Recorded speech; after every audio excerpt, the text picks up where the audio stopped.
My name is Adam Bauer. I live in Western Massachusetts. I import treasures from India, and I like to sing God's name. So I do as much kirtan as I can whenever I can. The last few years, my mother has been basically going down the Alzheimer's slide.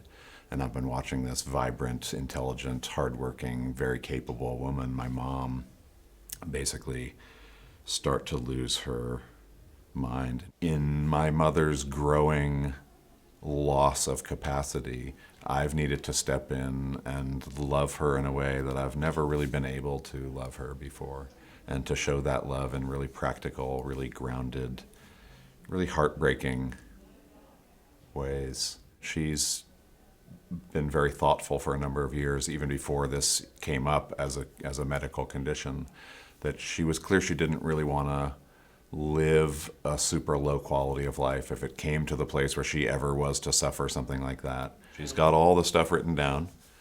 She's got her healthcare proxies and her powers of attorney and her MOLST orders and she's got it all as well organized as you could organize it. She's been incredibly clear for a number of years, but also because now her memory slips gears sometimes. So in fact, she might forget that she's already made certain decisions, or that we've already decided together that she would move to my house, for example, and stop eating and drinking. So every time we navigate the conversation, she basically comes to the same place. And some of the medical teams sometimes say to me, your mother gets a little stressed out when, you have these conversations. Maybe you should just kind of back off a little bit and, let her kind of drive the thing. But as her son, she has asked me to help hold her wishes and make sure that they're fulfilled. And if I back off from this and just watch her drift past the point where she's able to have a voice about it and remember that that's what she wants to do, then my mother ends up exactly the place that she has always said, I don't want to end up there. So are you telling me that to be a good son, I should avoid this uncomfortable, awkward, completely ridiculous situation and then just kind of watch it cave into the place where I know she doesn't want it to go? As a son, I can't do that. I get that you think that's good advice, but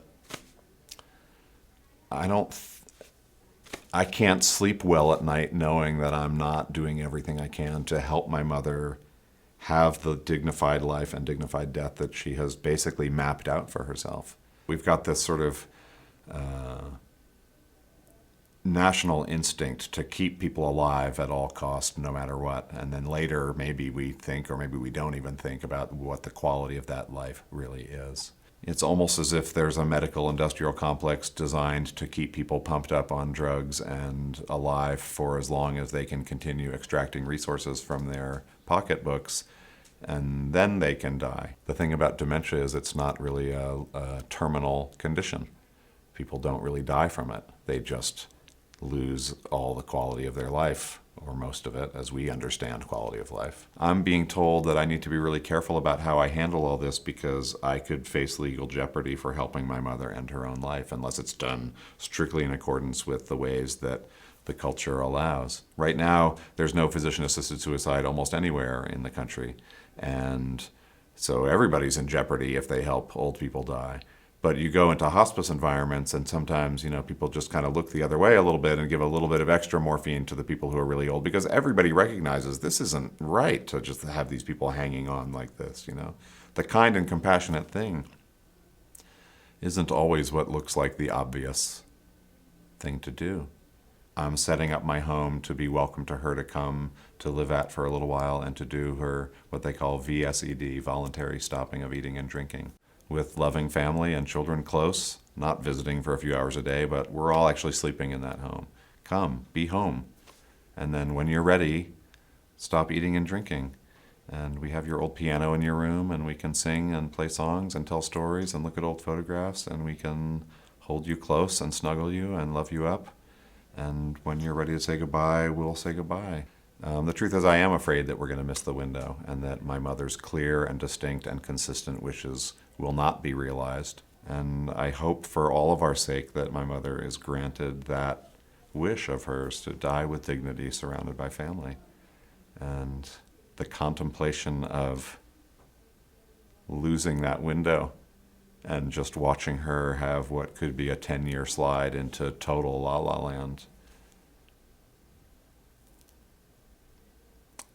is difficult to comprehend and prepare for. So I was in India teaching, and I was in New Delhi. And New Delhi is a funny place because it's a big city, and it's real chaotic, like a lot of India is. And there's a thing where the rickshaw drivers, the guys who drive the auto rickshaws,